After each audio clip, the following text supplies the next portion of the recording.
नमस्कार, स्वागत है आप सभी दोस्तों का वीर सर जीएस वाले के इस यूट्यूब चैनल पर। और आज की इस 3 अक्टूबर की करंट अफेयर की क्लास में। तो प्यारे दोस्तों, कैसे हैं आप सब? हम आशा करते हैं सभी दोस्त बहुत ही अच्छे होंगे, शानदार, ज़बरदस्त और जिंदाबाद होंगे और साथ ही अपनी पढ़ाई को एक अच्छी गति दे रहे होंगे।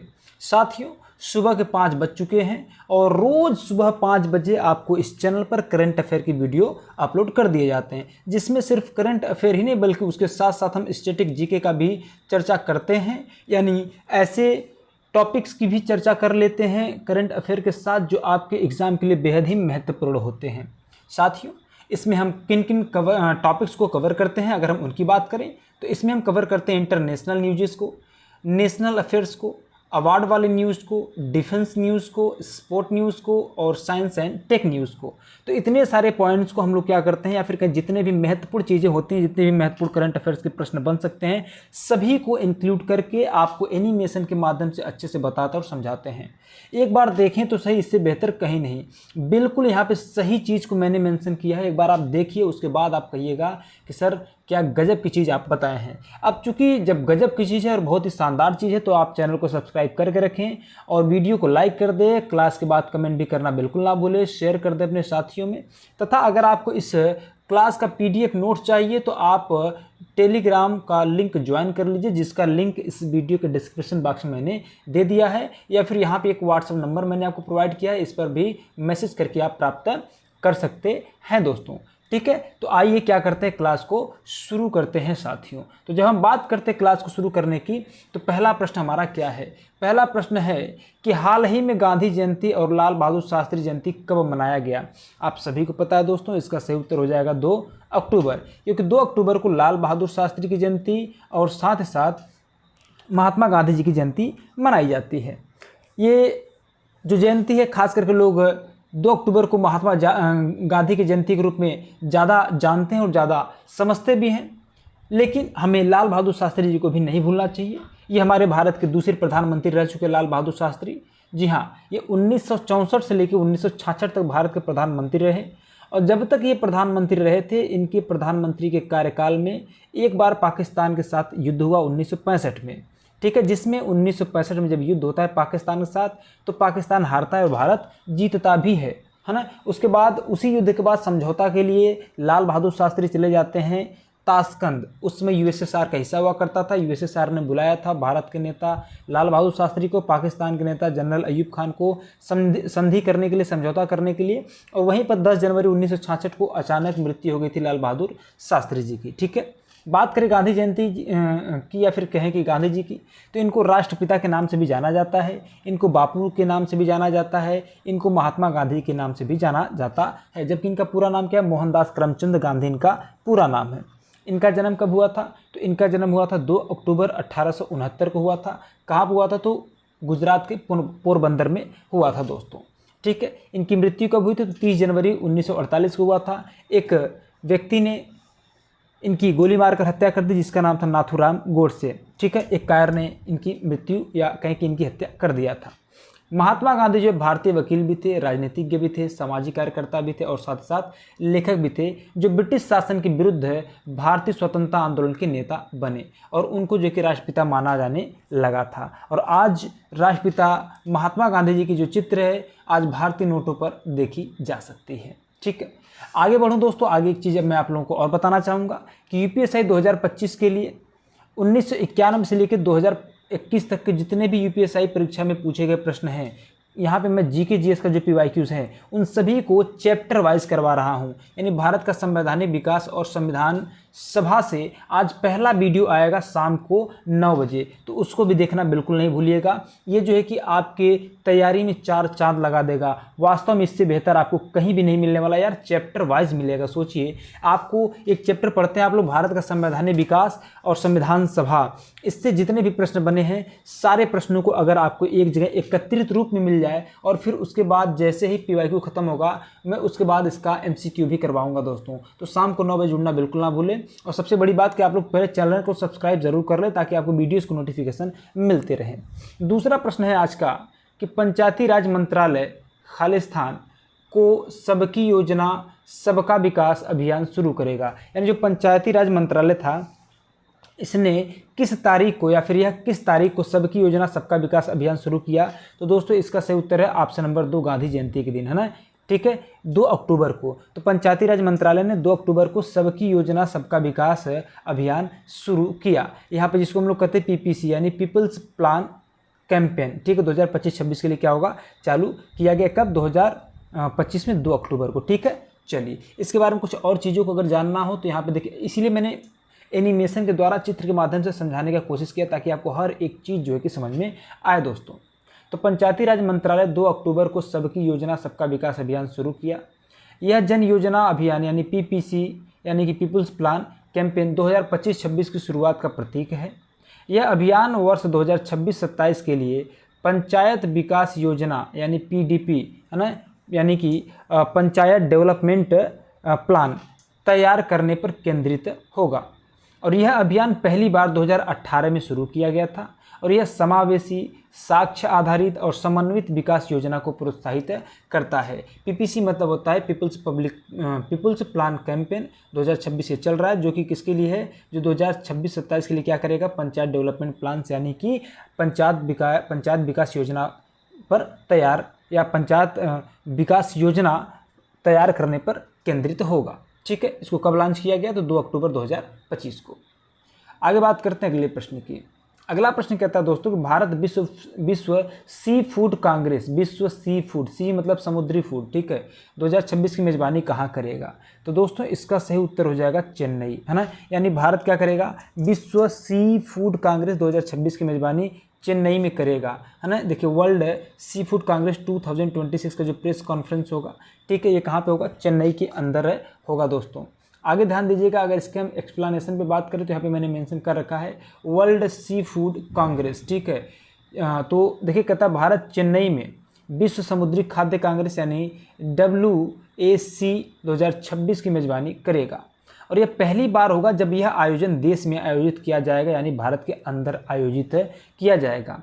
WAC एक प्रमुख वैश्विक मंच है जो समुद्री खाद्य व्यापार, सुरक्षा, स्थिरता और नवाचार पर केंद्रित है। 2026 कांग्रेस का आयोजन मत्स्य विभाग और अंतर्राष्ट्रीय मत्स्य निरीक्षक संघ द्वारा संयुक्त रूप से किया जा रहा है। ठीक है, अगले प्रश्न की तरफ बढ़ते हैं। अगला प्रश्न क्या कहता है, चौथा प्रश्न कहता है कि मिथुन मिन्हास को भारतीय क्रिकेट कंट्रोल बोर्ड का कौन सा अध्यक्ष नियुक्त किया गया, 37वां, 38वां, 39वां या 40वां? तो दोस्तों इसका सही उत्तर हो जाएगा 37वां। ठीक है, तो जो मिथुन मिन्हास हैं इनको भारतीय क्रिकेट कंट्रोल बोर्ड यानी कि BCCI, क्या जी, BCCI, तो BCCI का 37वां अध्यक्ष नियुक्त किया गया है। किसको? तो मिथुन मिन्हास को। इनके बारे में जाने तो इनके बारे में जब जानते हैं तो कहते हैं कि मिथुन मिन्हास को भारतीय या BCCI का 37वां अध्यक्ष नियुक्त किया गया। ये रोजर बिन्नी का स्थान लेंगे। यहाँ पे आपको रोजर बिन्नी दिख रहे होंगे। ये 36वां BCCI अध्यक्ष थे। इनके स्थान पर अब किसको नियुक्त कर दिया गया, तो जो है कि मिथुन मिन्हास को नियुक्त कर दिया गया है। ठीक है, रोजर बिन्नी जो है ये 70 साल के हो चुके हैं, इस वजह से इन्होंने क्या किया, अपना पद छोड़ दिया। मिन्हास को BCCI की वार्षिक आम बैठक के दौरान चुना गया और उन्हें सर्वसम्मति से उम्मीदवार चुना गया। यह निर्णय इस महीने की शुरुआत में नई दिल्ली में बोर्ड के प्रमुख सदस्यों की एक निजी बैठक के बाद लिया गया था। अगला प्रश्न है दोस्तों 5वां, कहता है मैसूर के किस पत्रकार को होम्बले संहिता हरिणी कुमार पूर्व छात्र कृषि मीडिया पुरस्कार 2025 के लिए चुना गया था? किसको चुना गया था, यही आपसे पूछा जा रहा है। तो ये चुना गया था अमसी प्रसन्न कुमार को। किसको? अमसी प्रसन्न कुमार को। और ये जो अमसी प्रसन्न कुमार हैं ये आपके स्क्रीन पर यहाँ पे देख पा रहे होंगे, जिनको होम्बले संहिता हरिणी कुमार पूर्व छात्र कृषि मीडिया पुरस्कार से सम्मानित किया गया है दोस्तों। ठीक है, आगे देखिएगा, कहता है कि जो वरिष्ठ पत्रकार थे अमसी प्रसन्न कुमार, इनको कृषि मीडिया पुरस्कार 2025 से सम्मानित किया गया। मैसूर के वरिष्ठ ये पत्रकार हैं अमसी प्रसन्न कुमार, जिनको होम्बले संहिता हरिणी कुमार पूर्व छात्र कृषि मीडिया पुरस्कार 2025 के लिए चुना गया। यह पुरस्कार प्रिंट और इलेक्ट्रॉनिक मीडिया के पत्रकारों को कृषि रिपोर्टिंग में उनके योगदान, ध्यान रखिएगा ये कृषि रिपोर्टिंग में है ना, उनके योगदान और किसानों में जागरूकता पैदा करने के लिए दिया जाता है, इसको भी ध्यान रखना, ठीक है। और यह पुरस्कार 11 अक्टूबर 2025 को बेंगलुरु में दिया जाएगा, किसको, अमसी प्रसन्न कुमार को दिया जाएगा, ठीक है।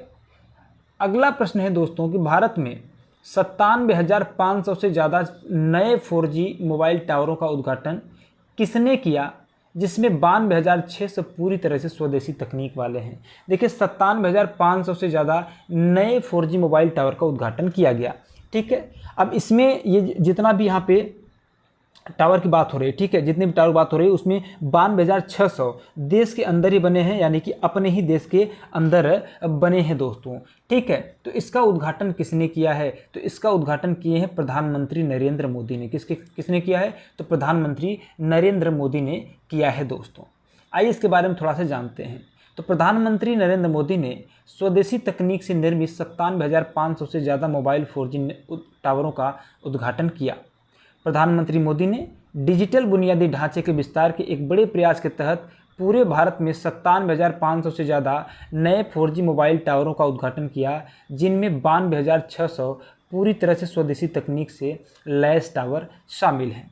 भारत संचार निगम लिमिटेड द्वारा इन टावरों को, भारत संचार निगम लिमिटेड यानी BSNL द्वारा, ठीक है, 37,000 करोड़ की अनुमति लागत से 37,000 करोड़ की अनुमानित लागत से स्थापित किया गया है। BSNL कहते हैं इसको, ठीक है, BSNL यानी भारत संचार निगम लिमिटेड।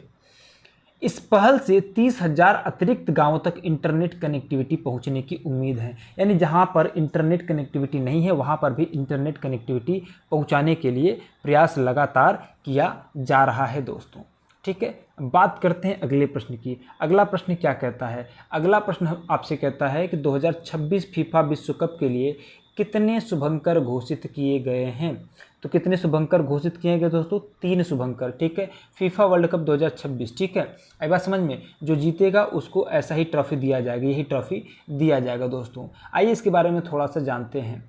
फीफा ने, आपसे जानते हैं फीफा का मतलब फुटबॉल वाला, ठीक है। तो फीफा ने 2026 वर्ल्ड कप के लिए आधिकारिक मैस्कट की घोषणा कर दिया है।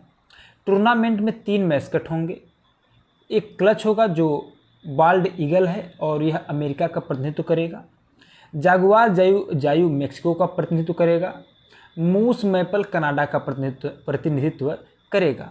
और ये पहला वर्ल्ड कप होगा जो 3 देशों में संयुक्त रूप से आयोजित किया जाएगा। ध्यान रखिएगा, फीफा वर्ल्ड कप जो 2026 होगा, ये 3 देश क्या करते हैं, संयुक्त रूप से आयोजित करने जा रहे हैं, और ये पहली बार ऐसा होगा, ऐसा पहली बार होगा दोस्तों, ठीक है। बड़ी गजब की बात है कि 3 देश क्या कर रहे हैं, एक ही वर्ल्ड कप का या फीफा वर्ल्ड कप का आयोजन कर रहे हैं, ठीक है। अगला प्रश्न है हमारा दोस्तों कि भारतीय वनस्पति सर्वेक्षण यानी BSI के 13वें निदेशक के रूप में किसे नियुक्त किया गया है। तो दोस्तों वो नियुक्त किए गए हैं कड़ाद दास। कौन, कड़ाद दास। ये चित्र में आप देख पा रहे होंगे, ये हैं कड़ाद दास, जिनको भारतीय वनस्पति सर्वेक्षण के 13वें निदेशक के रूप में नियुक्त किया गया है दोस्तों। कड़ाद दास को प्रथम कवक विज्ञानी के रूप में, किसमें, प्रथम कवक विज्ञानी के रूप में भारतीय वनस्पति सर्वेक्षण का निदेशक नियुक्त किया गया। कड़ाद दास रहेगा, कनाडा दास नहीं रहेगा।